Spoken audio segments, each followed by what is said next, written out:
누군가에게는 사소할 수 있는 상처들이 나에겐 집어삼켜질 만큼 크게 다가와서 그 상처가 잊혀지지 않고 계속 아파하고 있는 유리처럼 깨지기 쉬운 마음을 가진 사람들이 있습니다. 시련은 우리 삶에 자주 찾아오는 손님 중 하나입니다. 그런데 힘든 상황 속에서도 어려움을 이겨내고 고무공같이 더 높이 뛰어오르는 사람들이 있습니다. 이런 사람들은 강한 멘탈을 가지고 있습니다. 우리도 삶의 어려움에 유연하게 대처하고 긍정적인 시각으로 강한 마음 근력을 키울 수 있습니다. 이 책을 통해 마음 근력을 한 단계 상승시킬 수 있는 세 가지 방법을 알아보도록 하겠습니다. 첫째, 나의 행복 기준을 높이자. 내가 원하는 직장에 취직했다고 해서 앞으로 꽃길만 걸을까요? 내가 원하는 대학에 떨어졌다고 해서 절망 속에서만 살아갈까요? 그 행복이 그 불행이 영원할 것 같지만 잠깐 동안 행복 또는 불행함을 느낍니다. 행복은 우리의 감정을 자동으로 조절하여 예전의 상태로 돌아갑니다. 행복은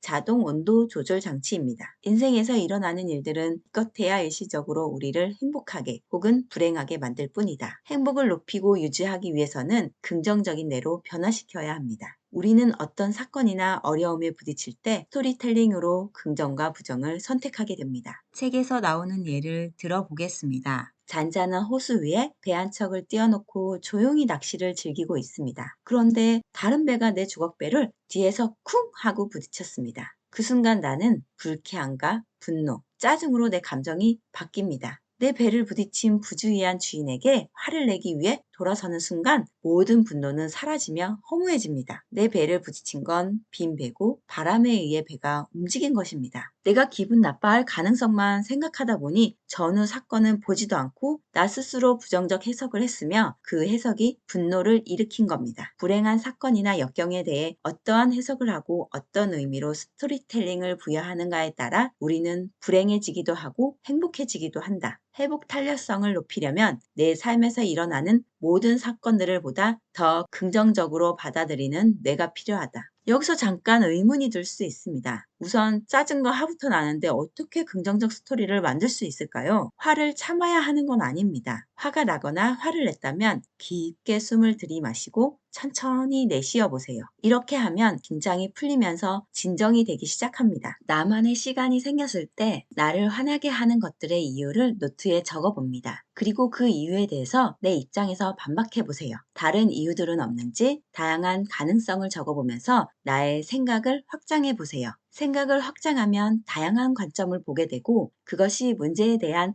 새로운 시각을 제공해 줄 수 있습니다. 갇혀있는 감정을 풀어내고 긍정적인 스토리를 찾는데 도움이 됩니다. 이렇게까지 하면서 살아야 하나요? 라고 의문이 들 수 있습니다. 화를 낼 때 심장의 박동은 가장 불규칙해진다. 화를 잘 내는 사람이 심장병에 잘 걸리는 것은 통계적으로도 확실히 드러났다. 화를 내는 건 내 건강에도 좋지 않습니다. 내 건강을 위해서도 긍정적인 스토리텔링을 할 수 있도록 노력해봐요. 뇌의 부정적이고 비관적인 정보 루트를 약화시키고 긍정적인 루트가 강화되도록 습관을 들여야 한다. 우리의 뇌는 멈춰있지 않고 변화하며 적응합니다. 근육도 한순간에 생기는 것이 아닌 꾸준한 연습이 필요하듯 긍정적인 뇌로 바꾸기 위해서도 연습이 필요합니다. 둘째, 한 번씩 미소 짓기. 웃으면 복이 와요라는 코미디 프로그램이 있었습니다. 실제로 웃음은 우리 인체에 긍정적인 영향을 미칩니다. 웃음은 스트레스 호르몬인 코르티솔의 분비를 감소시키고 대신 행복 호르몬인 엔돌핀이 분비됩니다. 엔돌핀은 통증 완화에 도움이 되며 마음의 안정을 증진시키는 데도 효과적입니다. 하지만 웃음 나는 일이 없는데 어떻게 웃죠? 라는 생각이 들 수도 있습니다. 다른 사람들과 함께 즐거운 활동을 하거나 웃긴 책이나 영상을 찾아보면서 간단하게 웃음을 유발시킬 수도 있습니다. 이것도 아니라면 그냥 미소 지어보세요.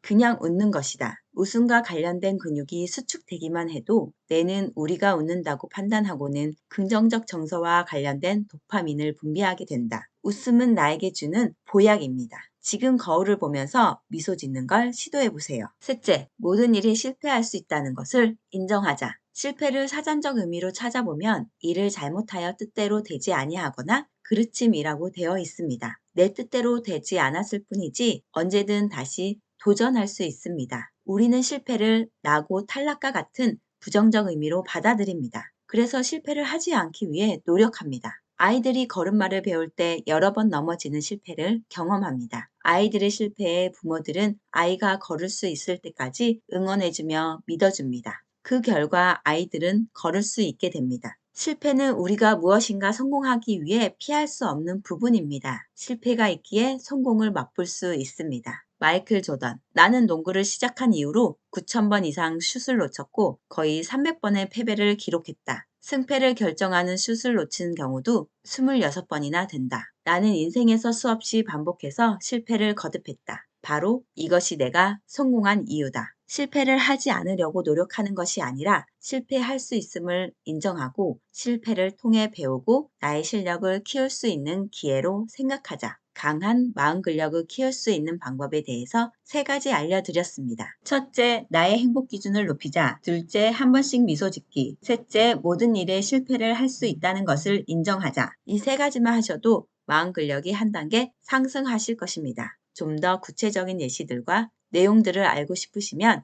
이 책을 읽어보기를 추천드립니다.